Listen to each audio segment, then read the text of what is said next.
Hello friends, welcome you all. यदि आप IIT JEE की तैयारी कर रहे हैं और बाइनोमियल थ्योरम चाहते हैं कि ये जेई मेंस वाले क्वेश्चंस मेरे से हो जाएं, तो ये सिंगल एक वीडियो है जिसमें मोस्ट ऑफ द क्वेश्चंस जो जेई मेंस में आ रहे हैं वो सब कवर किए जाएंगे। तो ये काफी इंटरेस्टिंग वीडियो रहने वाला है। सबसे ज्यादा क्वेश्चंस जिस टाइप के पूछे जा रहे हैं वो टाइप के क्वेश्चंस इस वीडियो में मिलेंगे। और इस चैनल पे जो वीडियो होता है वो तो पता ही आपको कि एकदम सब कुछ समझाया जाता है। तो इसके 2 वीडियोस पहले आ चुके हैं, तीसरा वीडियो है, पर यहां पे वो सब क्वेश्चंस कवर होंगे आज जो सबसे ज्यादा बाइनोमियल थ्योरम पे कम से कम फॉर्मूले याद रखते हुए जो क्वेश्चंस हो सकते हैं जेईई मेंस में आराम से, वो ये अपन देखेंगे। क्या तैयार हैं? बिल्कुल। तो देखिए बच्चे, बाइनोमियल थ्योरम चले शुरू करते हैं। तो general term in the expansion of this, इसके एक्सपेंशन में, अब देखो इसका एक्सपेंशन अपन जानते हैं पर फिर भी मैं एक बार लिख देता हूं, x प्लस वाई का होल पावर n, इसका एक्सपेंशन nc0 x की पावर n इंटू वाई की पावर 0 प्लस nc2 1 आएगा x की पावर n माइनस 1 वाई की पावर 1 प्लस nc2 x की पावर n माइनस 2 वाई की power 2 plus plus plus plus ncn x की power n x की power नहीं y की पावर। तो ये इसके एक्सपेंशन होता है, ये सब जानते हैं। अब इसका अगर मैं जनरल टर्म लिखना चाहूं तो कैसे लिखूंगा? तो देखिए बच्चे, ये है इसका फर्स्ट टर्म, ये इसका t1 है, ये इसका t2 है, ये इसका t3 है और ये इसका tn प्लस 1 है। तो इसका जनरल टर्म अगर अपन ध्यान से देखेंगे तो देखो क्या लिख सकते हैं, NCR इंटू जो यहां पे है, जो यहां पे वही यहां है क्या, इंटू वाई की पावर आर, यहां है वो यहां है, और इंटू एक्स की power n minus r, x की पावर n माइनस आर। तो एक्स की power n minus r into y की पावर आर। तो जो यहां पे है वही यहां पे, ये बात बहुत अच्छे से गौर करो। और इन दोनों का सम कितना होना है, इन दोनों का सम n होना है, तो यहां n माइनस आर आएगा और यहां आर आएगा। अब ये टर्म देखो 0 से शुरू हो रहा है, तो ये rth टर्म नहीं है, ये r प्लस 1th टर्म है। इसमें सबसे ज्यादा बार बच्चे गड़बड़ करते हैं। क्या क्या क्या सर? NCR, देखो r का वैल्यू जब 0 डालेंगे तब फर्स्ट टर्म आएगा, तो इसमें r का वैल्यू 0 डालो, तो NC0 और x की पावर n y की पावर 0, तो यहां पे आ जाएगा t1। तो मतलब कहने का मतलब ये है कि ये r प्लस 1th टर्म है।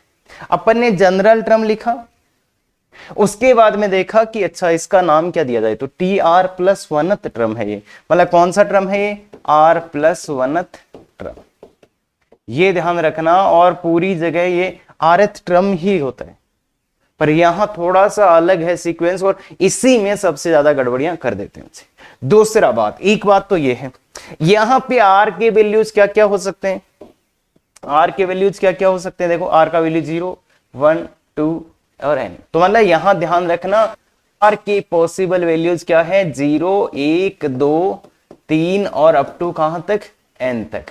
तो ये r की पॉसिबल वैल्यूज है, यहां पे r की पॉसिबल वैल्यूज ये है, यहां पे r का वैल्यू 0, 1, 2, 3 और अप टू n। तो ये r के पॉसिबल वैल्यूज है, और ये इसका जनरल टर्म अपन बोल सकते हैं वो होता है। तो ये बहुत ही काम की चीज है और इसका अपन बहुत अच्छे से यूज करते हैं, ठीक है क्या? तो ये अपने को ध्यान है। उसके बाद देखो बच्चे, इसका यूज कहां करेंगे, इस जनरल टर्म का यूज कौन से टाइप के? तो to find coefficient of any term in the expansion always start with general term, कि कभी भी कोई भी टर्म का आपको कोफिशिएंट चाहिए तो आप हमेशा जनरल टर्म से स्टार्ट करेंगे। ये बात यहां पे बोली जा रही है। तो मतलब जैसे x की पावर n का कोफिशिएंट चाहिए, तो मतलब अपन यहीं से इसी को लिखेंगे, फिर x की पावर n बना लेंगे, तो वो सीखेंगे अपन। क्लियर है क्या? हाँ, तो आगे चलिए। ये सिग्मा फॉर्मेट, ये तो गजब की चीज है भाई, इतना गजब की पूछो मत। x प्लस वाई की पावर n, और सबसे ज्यादा जो बच्चे जहां पे मार खाते हैं वो इसी में खाते हैं, NC0 x की पावर n इंटू वाई की पावर 0 प्लस NC1 x की power n minus 1 into y की पावर 1 प्लस NC2 x की पावर n माइनस 2 y की पावर 2 प्लस NCn x की पावर 0 y की पावर n। इसको अपन, ये इतना बड़ा बार बार कौन लिखेगा? अरे भैया आजकल तो शॉर्ट का जमाना है, अरे है ना, शॉर्ट्स का जमाना है, तो इतना बड़ा कौन लिखे बार बार? तो इसके लिए बहुत ही एक अच्छी चीज है बच्चे, इस पूरे को शॉर्ट में अपन क्या लिख सकते हैं? r इंटू एक्स की power n minus r into y की पावर r, और सिग्मा लगा दो r बराबर 0 से n तक, तो ये आ जाएगा x प्लस वाई की होल पावर है। तो x प्लस वाई की whole power n equal to ये, x प्लस वाई की whole power n equal to ये। अब ध्यान देखना, यहां पे कई गलतियां करवाता है, कई गलतियां करवाता है। पहली देखो, सबसे पहले तो यहां पे r है ना, तो एक इस पे r लिखा होना चाहिए, यहां r है, यहां पे भी, और यहां n माइनस r, तो ये तो इसी फॉर्मेट का होना चाहिए। इधर NCR या y की पावर r और यहां x की पावर n माइनस r, इसी फॉर्मेट का एग्जैक्ट ऐसा का ऐसा ही दिखना चाहिए। अरे भाई ये तो TR ही है ना, बेसिकली सिग्मा TR ही है ना यार, TR प्लस 1 r का वैल्यू 0 से n तक, यही इसी टाइप का तो चीज है। तो मतलब इन सब का सम, उसको अपन कॉम्पैक्ट फॉर्म में कैसे लिख सकते हैं? ऐसे लिख सकते हैं। तो एक बात जो ध्यान रखना हो गया, अगर यहां NCR है तो यहां r और यहां n माइनस r, मतलब पावर्स में एक जगह r होना चाहिए, दूसरी जगह n माइनस r, कैसे भी करके ले आओ, पहली बात। दूसरी बात, कई बार वो चालाकी क्या करेगा कि यहां पे जो वैल्यूज है ना, ये देखो 0 से स्टार्ट होके n तक जाना चाहिए, 0 से स्टार्ट होना चाहिए n तक जाना चाहिए। कई बार ऐसा कर देगा वो कि यहां पे स्टार्ट 1 से n तक कर देगा, तो फिर वो 0 वाला टर्म अपने को प्लस और माइनस करना पड़ेगा, 0 वाला। तो इसलिए ध्यान दे, r का वैल्यू 0 से शुरू होकर n तक जाना चाहिए, और ये तब काम बैठेगा। क्या ये बात समझ में आती है? पक्का कर लेंगे अच्छे से। तो अच्छे से करने के लिए ये पूरा ध्यान में रखना कि सिग्मा फॉर्मेट क्या है इसका। अब कई बार यहां पे देखो, x का वैल्यू 1 डाल देगा, y का वैल्यू x डाल देगा, तो ये अलग टाइप का दिखेगा। पर बेसिकली जब भी ऐसा दिखे, आप कोशिश करो ये बनाने की। ऐसे क्वेश्चंस आते जाएंगे, वैसे वैसे अपन डिटेल में डिस्कस करते जाएंगे, ठीक है क्या? चलिए तो आगे चलते हैं अभी। तो हाँ, बिल्कुल बेसिक क्वेश्चन से शुरू करें। In the expansion of this find coefficient of following, इसका कोएफिशिएंट निकालो। तो कोएफिशिएंट निकालना तो शुरू कहां से करेंगे? जनरल टर्म से। जनरल टर्म, इसका जनरल टर्म NCR इंटू होता क्या है, x की power n minus r into y की पावर r।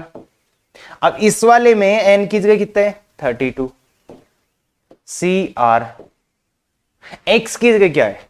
2x का x क्यूब, 2x क्यूब। देखिए x की जगह ये है ना, और ये y की जगह, तो 2x cube into n minus r, तो 32 माइनस r इंटू वाई की जगह है 1/x का होल पावर। तो इसको थोड़ा सिंप्लीफाई करेंगे तो आप पाएंगे 2 की पावर, देखो ये तो इसका हो जाएगा 32 माइनस r इंटू x की पावर, ये पावर पे पावर मल्टीप्लाई होगा तो कितना हो जाएगा? x की पावर 96, दिस इंटू दिस होगा तो -3r इंटू ये है x की पावर माइनस r। देखो ये x की पावर -1, तो ये x की पावर -r। तो इसी को थोड़ा और अच्छा सा लिखिए कॉम्प्लीट करके, तो ये क्या आएगा? x की पावर 96 माइनस 4r, ठीक है क्या? ये पावर जुड़ जाएंगे भाई। अरे आता नहीं है, छोटा मोटा नहीं आता तो लोगरिथम का जो चैप्टर यहाँ पे कवर किया गया, सब कुछ सिखाया उसमें, वो जाके देख लो, बाकी ये अपने को पता चला, ठीक है बात। अब पहले क्वेश्चन पे आते हैं। पहला क्वेश्चन है x की पावर 8, मतलब पावर क्या होनी चाहिए? x की 8, तो मतलब इसका वैल्यू कितना होना चाहिए? x की पावर 8 का कोएफिशिएंट कब होगा? जब इसका वैल्यू 8 हो जाएगा, तो ये वाला वैल्यू भाई यहां पे जब इसका वैल्यू कितना होना चाहिए? 8, तो 96 माइनस 4r इक्वल टू 8, तो 4r इक्वल टू, तो r इक्वल टू 22। तो r का वैल्यू जब आप 22 पुट कर दोगे यहां, तो ये बन जाएगा x की पावर 8, तो इसका कोएफिशिएंट क्या हो जाएगा फिर?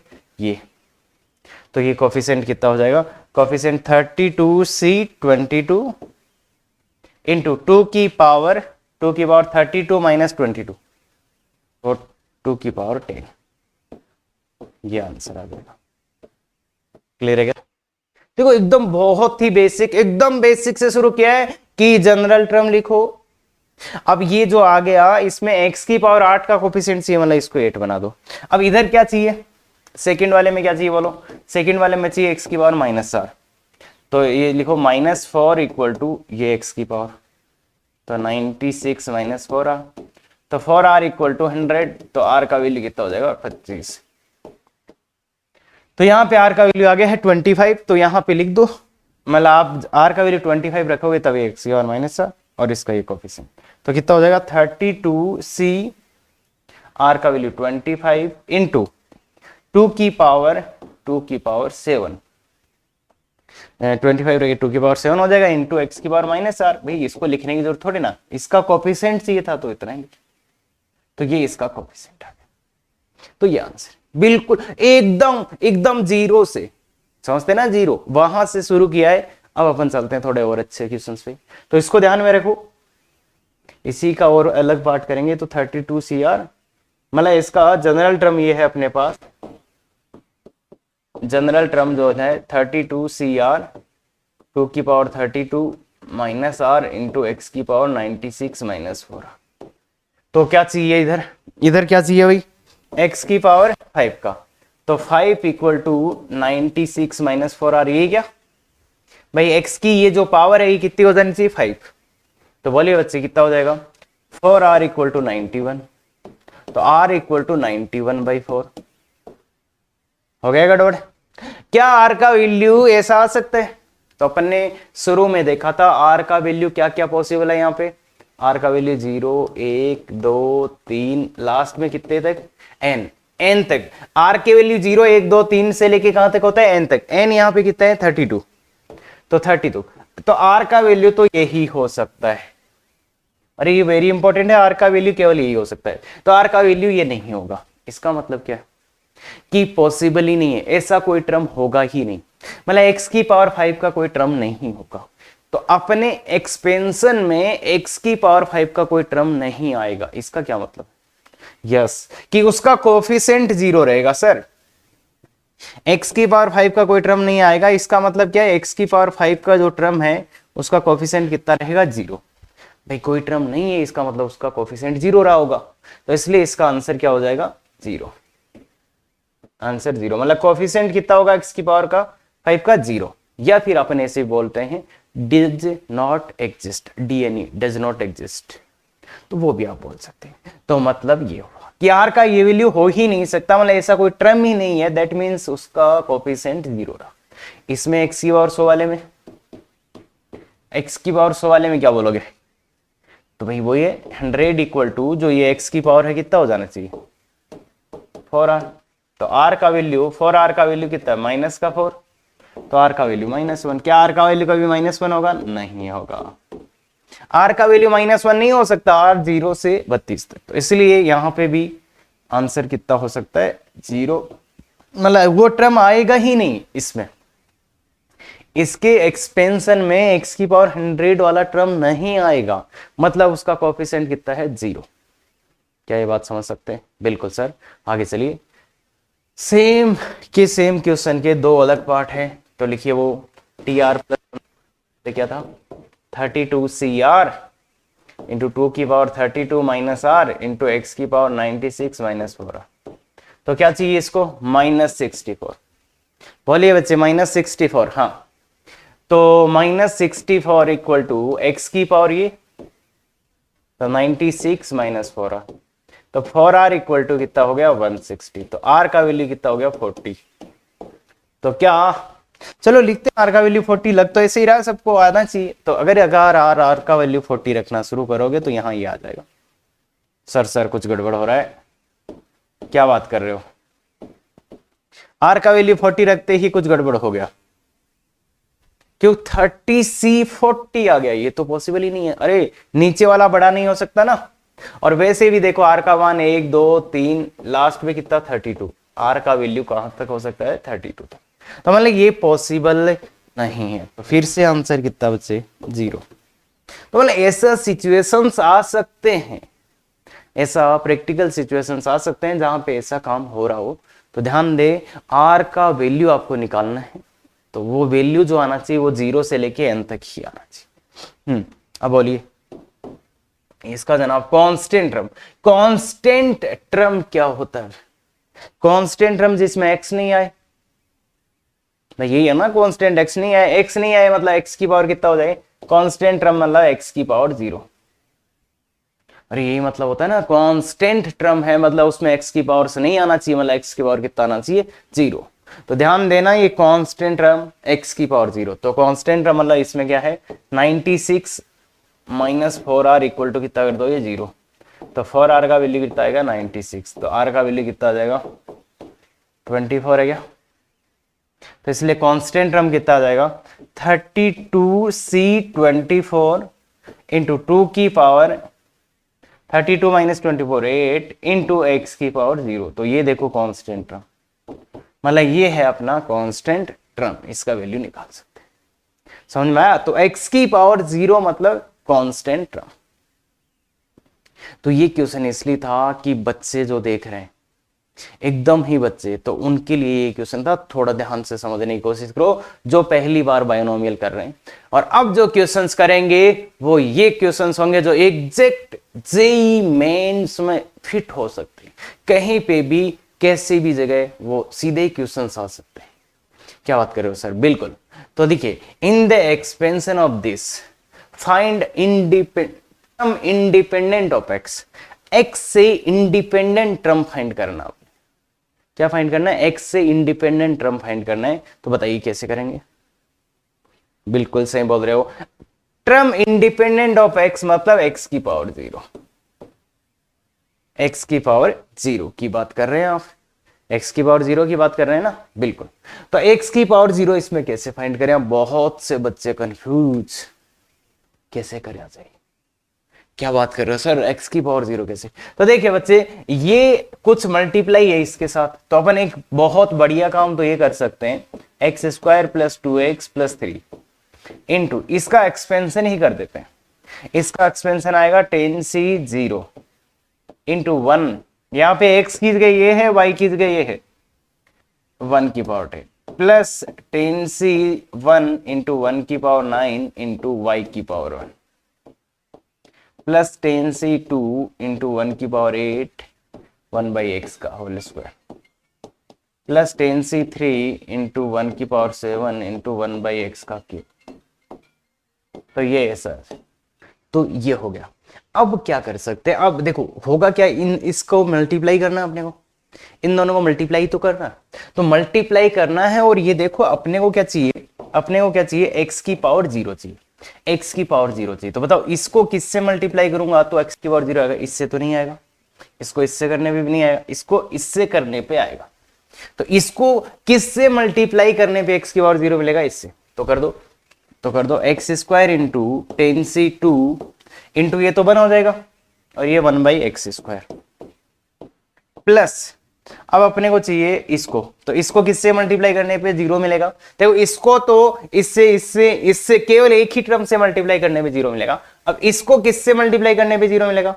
तो इसको 2x को देखिए इससे मल्टीप्लाई कर देते हैं, तो 2x into 10c1 into 1 by x, और ऐसे ही इसको किससे मल्टीप्लाई करने पे? तो इसको इससे। देखो भाई 3 को इससे करेंगे 0, फिर तो ये तो उल्टा आ जाएगा कुछ, तो 3 इंटू 10c0।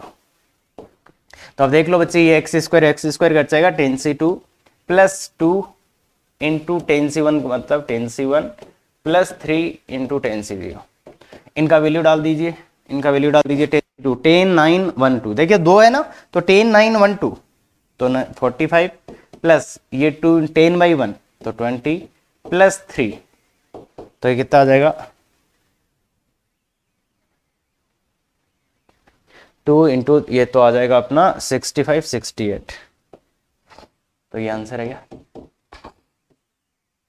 तो आराम से कर सकते हो अगर आप थोड़ा ध्यान से देखें। तो क्या हुआ क्या है बच्चे, यहाँ मतलब ये था इंटू ये, तो इसका एक्सपेंशन कर दिया, फिर इन दोनों को मल्टीप्लाई किया और देख लिया कि x की पावर 0 कैसे आ सकता है। मतलब ये क्या लाए हैं अपन, x की पावर 0, x की पावर 0।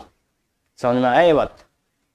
बिल्कुल, बहुत बढ़िया। चलिए तो ये वाला, ये तो शानदार है क्वेश्चन। देखिए, if the fourth term in the expansion, if fourth term in the expansion is this then x, इस एक्सपेंशन का फोर्थ टर्म ये है तो बच्चे ऐसे क्वेश्चंस, और जेईई मेंस में आया हुआ क्वेश्चन है, तो ये लॉग के साथ मिक्स करके क्वेश्चंस आ रहे हैं जिसमें बच्चे कंफ्यूज हो जाते हैं, समझे।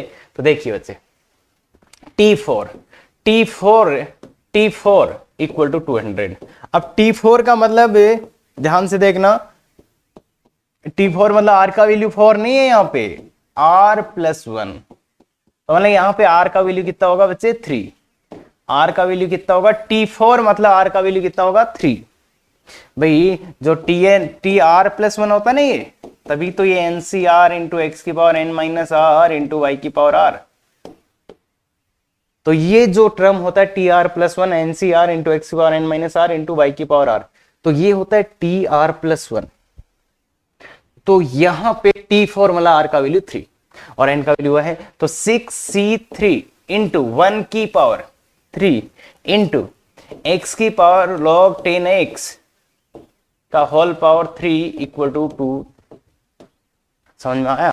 अब इसका वैल्यू लिखना है तो क्या करोगे, 3 है नीचे, 6 5 4, 3 ऊपर वाले लिखो 3 नीचे वाले लिखो, इनटू ये पावर पे पावर मल्टीप्लाई x की पावर 3 log 10x, समझ जाएंगे, इक्वल टू 200।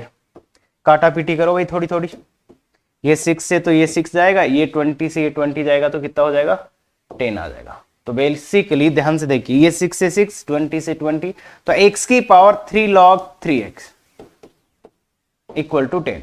अब log है, देखिए बच्चे, अगर जब भी पावर में वेरिएबल हो, इसके बाद आप बहुत अच्छे से सुने कि अगर पावर में वेरिएबल हो तो उसको निकालने का एक ही तरीका है, log लेना। जब भी पावर में वेरिएबल रहेगा log आपको लेना पड़ेगा, तो log लीजिए। अब log अगर आया है पहले से तो कौन से बेस पे लेते हैं, 10 पे, 10 बेस पे आया तो 10 पे ही लेंगे फिर से log, तो log 10 और log 10 दोनों तरफ लगा दिया, ये 10 और ये क्या हो जाएगा x की power 3 log 10x equal to ये। तो ये जो पावर है इसको पहले ले आओ, पावर है इसको पहले ले आओ, तो 3 log 10x, ये पावर पहले आ जाता है ना, into log 10x equal to 1। तो यहां से थोड़ा ध्यान से देखेंगे, log 10x का स्क्वायर, 10x इंटू 10x, भाई होल स्क्वायर बोल देता हूं, तुम्हें नहीं पता चल रहा तो इसे, log 10x का होल स्क्वायर इक्वल टू 1/3। अब स्क्वायर इक्वल टू 1/3 है, तो log 10x equal to log 10x equal to 1/√3, क्या यही होगा, नहीं, कभी भी ये गलती नहीं करना आपको। अगर आप IIT एडवांस की तैयारी कर रहे हैं तो अगर इसका स्क्वायर इक्वल टू 1/3 है तो log 10x equal two plus minus 1/3, plus minus 1/3, तो x इक्वल टू 10 की पावर, देखिए बच्चे अब पता होगा ना, इधर का बेस बन जाता है 1/√3, तो ये आपका आंसर है। x का वैल्यू देखिए बच्चे, log 10x equal to this, तो x इक्वल टू इधर का बेस बन जाएगा। क्या ये बात समझ में आता है, पक्का समझ लेंगे, तो कोई दिक्कत यहां पे आपको नहीं होनी चाहिए, ठीक है बच्चे। तो एकदम सिंपल सा क्वेश्चन है, पर पता हो तो कर लोगे, नहीं तो दिक्कत हो सकता है। अब ये एक और क्वेश्चन है, इसको आप ट्राई कीजिएगा, if constant term in this is this then mortgage.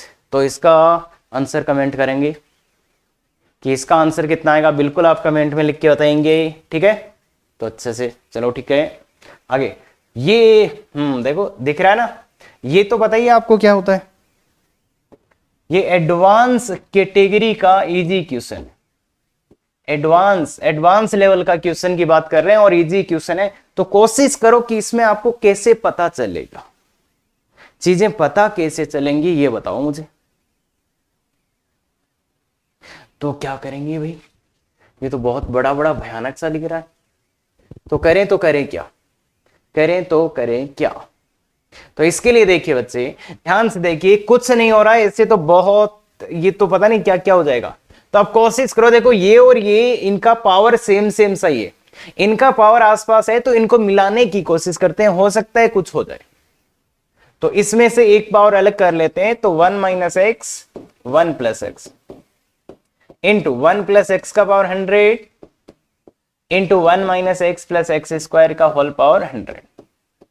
तो अब इन दोनों को मिला दो, देखिए ये दोनों तो आपस में मिल ही जाएंगे।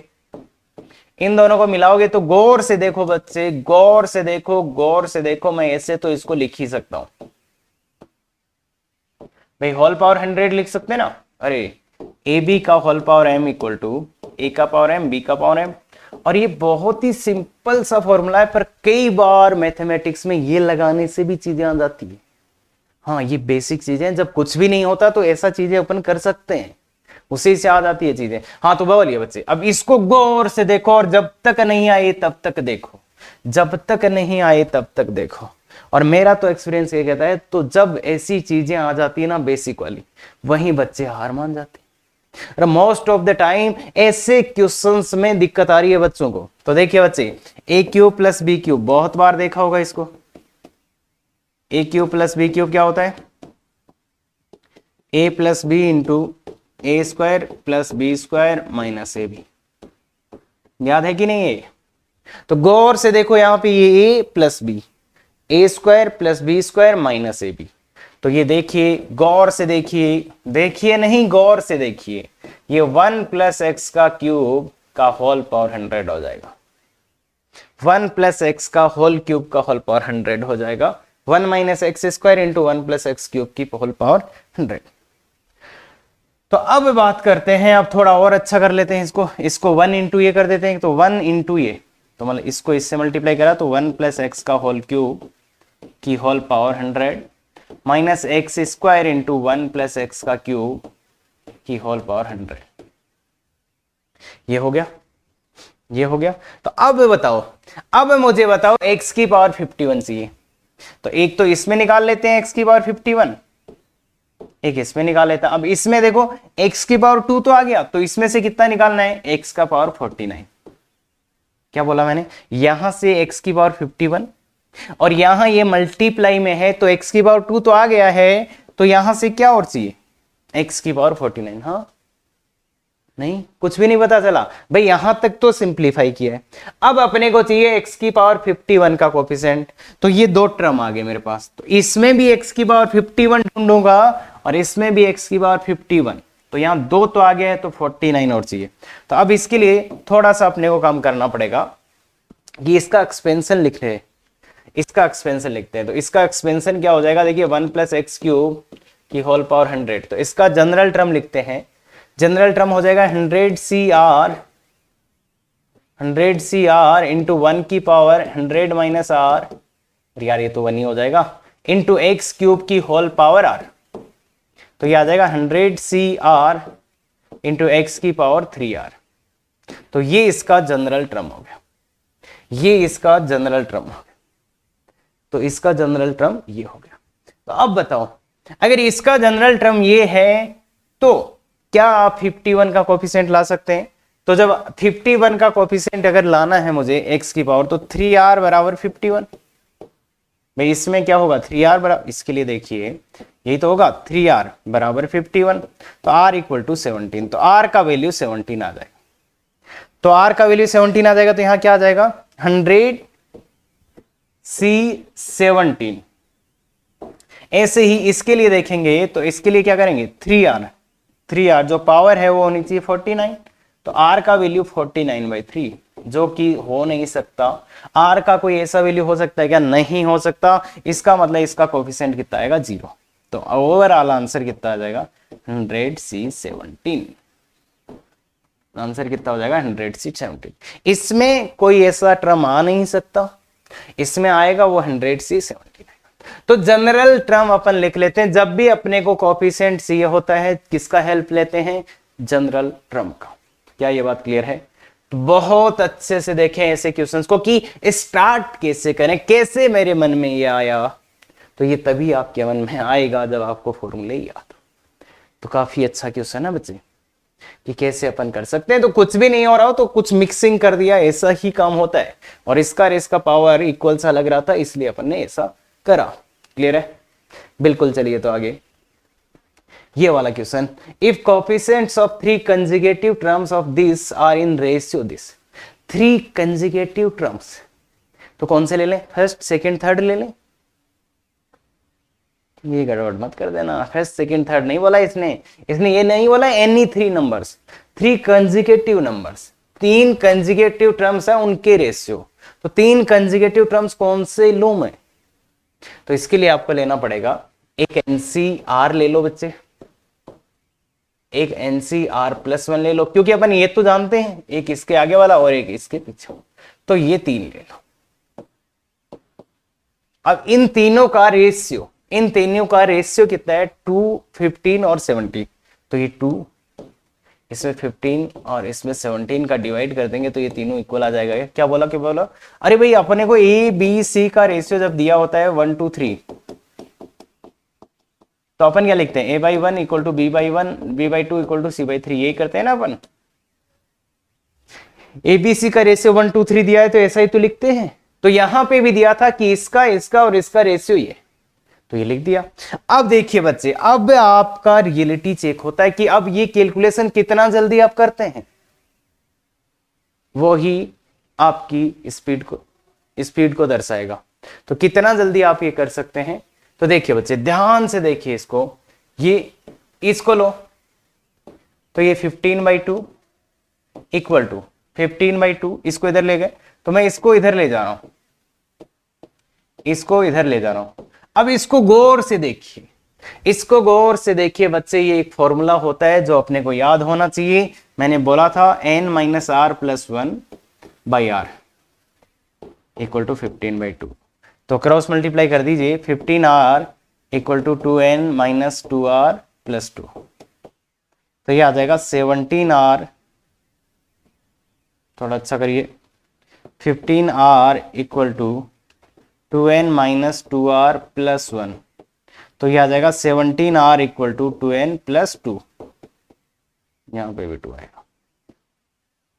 तो एक तो ये आ गया। दूसरा इसको सॉल्व करिएगा। इसको सॉल्व कैसे कर सकते हैं आप, इसको और इसको सॉल्व करें, तो इसके लिए भी मैं यही करूंगा, 70 है भाई, ये 17 कहां से लिख दिया, तो इसको सॉल्व करेंगे 70/50 equal to NCR+1/NCR।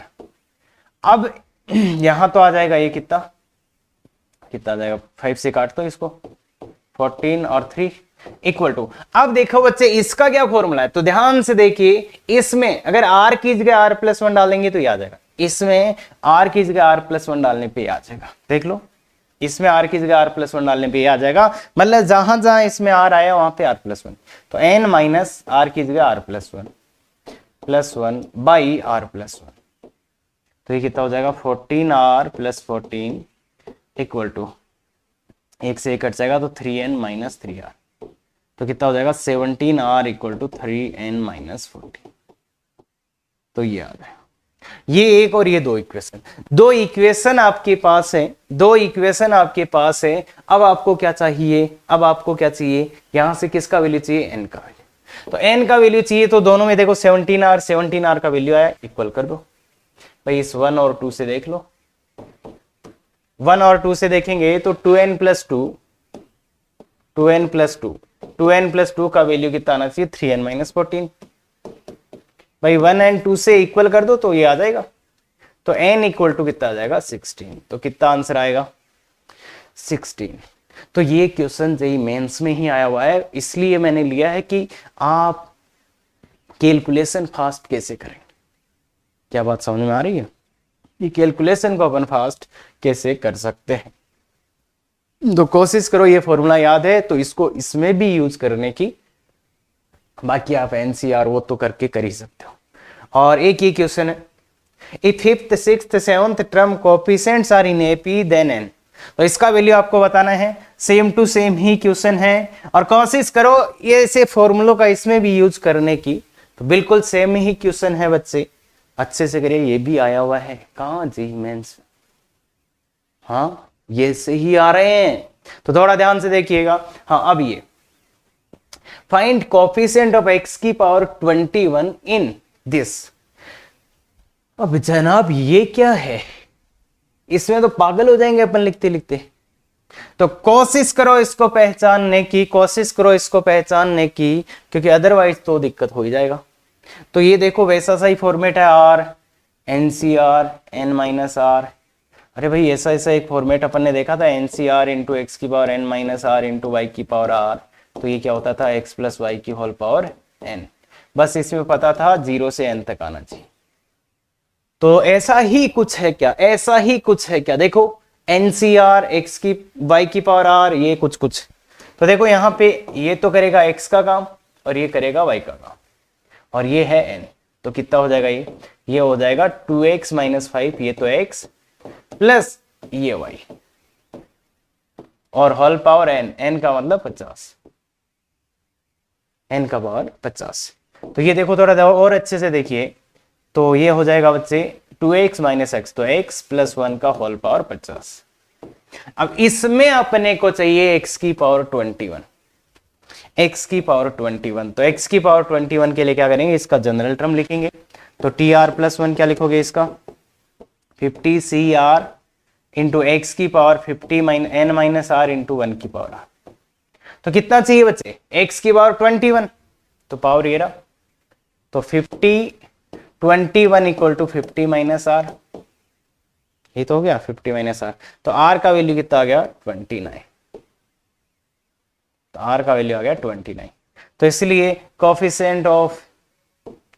Coefficient of x की पावर 21 इक्वल टू कितना, इसमें 50c29। तो ये आपका 50c29।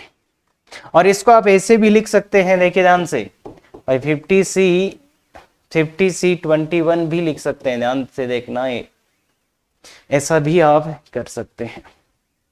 क्यों, अरे एक ही बात है ना, NCR equal to NCN minus r, NCN minus r. तो कर लेंगे, बस ये याद होगा तो, और नहीं याद होगा ना, सपने में भी नहीं आएगा। क्या बात कर रहे हो, बिल्कुल सही कर रहे हैं। हाँ आगे वाला, if ratio of fifth term from beginning, ratio दिया गया है किसका, fifth term from beginning to fifth term from end in the expansion of this is this. तो इसका T5 लिखना है, T5 लिखना है, तो इसको T4 प्लस 1, यही होता है ना भाई, T4 प्लस 1। तो कितना आएगा, NC4, R का वैल्यू 4 है, इंटू 2 की पावर 1/4 की whole power n minus 4 into 3 की पावर माइनस 1/4, ये 3 की पावर माइनस 1/4 है की होल पावर 4। तो ये आ गया, ये तो निकाल लिया, बहुत आसानी से निकाल लिया कि बिगिनिंग से फिफ्थ टर्म निकालना इज वेरी इजी, पर एंड से कैसे निकालोगे। तो एंड से निकालने का एक तरीका तो ये है बच्चों कि लास्ट वाला टर्म होगा NCN, उससे वाला NCN minus 1, NCN minus 2, NCN minus 3 और NCN माइनस 4। या तो ऐसे देख लो कि ये लास्ट 1 2 3 4 5 भाई, या तो ऐसे, पर यार ऐसे कौन देखता रहेगा, और कौन, मतलब मान लो ये तो 4th ही बोला है, 10th बोलते था तो क्या करते। तो ये एक जो है ना, थोड़ा बहुत इसमें क्या हो जाता है, आप कहीं कंफ्यूज होके गलत ना कर दो। तो इसलिए एक बहुत ही गजब का मेथड बताता हूं, तुम कंफ्यूज होके गलत ना कर दो। तो इसलिए अपन इससे ना करके, हाँ इससे मैं कर सकता था, बिल्कुल कर सकता। एक गजब का तरीका बताता हूं, एक गजब का तरीका बताता हूं। अगर इसका एंड से टर्म चाहिए ना, एंड से आपको टर्म चाहिए, तो इसको उल्टा लिख दो, एक्स और वाई को बदल दो। क्या करो, एक्स और वाई को बदल दो, एक्स और वाई को, एक्स और वाई को क्या कर दो, बदल दो। अलो, एक्स और वाई को बदल दो, एक्स और वाई को क्या कर दो, बदल दो। अब इसका स्टार्टिंग से निकाल लो। देखिए बच्चे, इसमें एक ये इधर था, ये इधर था।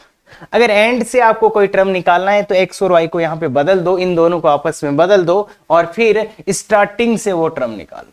जैसे इसका T5 निकालना है तो T5 और निकल जाएगा, T4 plus 1 equal to NC4 into, ये है 3 की पावर माइनस 4 की whole power n minus 4 into 2 की पावर 1/4 की होल पावर 4। तो ये आएगा। अब इसको थोड़ा सा सिंप्लीफाई भी यहां कर ही लेते हैं, NC4 इंटू 3 की power minus n minus 4/4 into 2 की पावर 1। और इसको भी थोड़ा सिंप्लीफाई यहां कर लेते हैं, सिंप्लीफाई इसको कर ही देते हैं यहां पे। तो NC4 इंटू 2 की पावर n-4/4 इंटू 3 की पावर -1। अब अपन देखते हैं क्या दिया गया। अब अपने को देखते हैं क्या दिया गया। इसका और इसका रेशियो, ये डेस लगा देते हैं। इसका और इसका रेशियो कितना है, ये देखो, 5th term from beginning and 5th term from and is इसका रेशियो। इसका और इसका रेशियो कितना दिया गया है, ये √6। तो T5 बाई T5 का डेस इक्वल टू √6। वैल्यू पुट कर दो बच्चे यहाँ पे। तो ये NC4 हो गया 2 की पावर n-4/4 इंटू 3 की पावर -1 अपॉन NC4 इंटू वो 3 की पावर माइनस का n-4/4 इंटू 2 की पावर 1 इक्वल टू √6। थोड़ा अच्छा करते हैं, NC4 से NC4 टपक गया, ये तो कैंसिल हो जाएगा, और इस 3 की पावर को ऊपर ले जाते हैं। तो 2 की पावर n-4/4 इंटू 3 की पावर भी ऊपर जाके प्लस का हो जाएगा, इक्वल टू इस 3 को नीचे ले आओ तो ये बन जाएगा 6। तो 6 इंटू 6 की पावर 1/2, ये 6 की पावर 1/2। इस 3 को नीचे ले आया तो ये हो जाएगा 2 इंटू 3 6, और इसको उधर भेज दिया तो 6 इंटू दिस। तो ये आ जाए। अब इन दोनों को एक साथ कर दो, देखिए इस पे पावर सेम है, तो ये हो जाएगा 6 और पावर हो जाएगी n-4/4, और इधर क्या है 6 की पावर 1 और ये तो 6 की पावर 3/2। तो अब देखिए दोनों तरफ बेस सेम है तो पावर्स भी सेम होना चाहिए। तो कंपेयर कर दो जल्दी से कि n-4/4 इक्वल टू 3/2। तो n बराबर ये 6 होगा और 10, तो n का वैल्यू 10 आ जाएगा। तो समझ में आयो कुछ? अरे बहुत सिंपल सी बात है, थोड़ा ध्यान से समझने की कोशिश करो। और एक बहुत ही अच्छा जो तरीका मैंने बताया है कि अगर एंड से टर्म चाहिए तो इसके चक्कर में ना पड़ के क्या करो, x और y को उल्टा कर दो, तो वहां से एंड से टर्म आ जाएगी। तो ये ज्यादा बेटर तरीका है।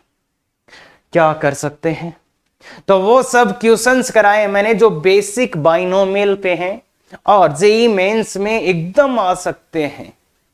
तो अगर आप उसी की तैयारी कर रहे हैं और वीडियो कैसा लगा कमेंट करके जरूर बताएं। हाँ, एक चीज, अगर आप रिपीट कर रहे हैं तो इन वीडियोस को आप 1.5x पे देख सकते हैं।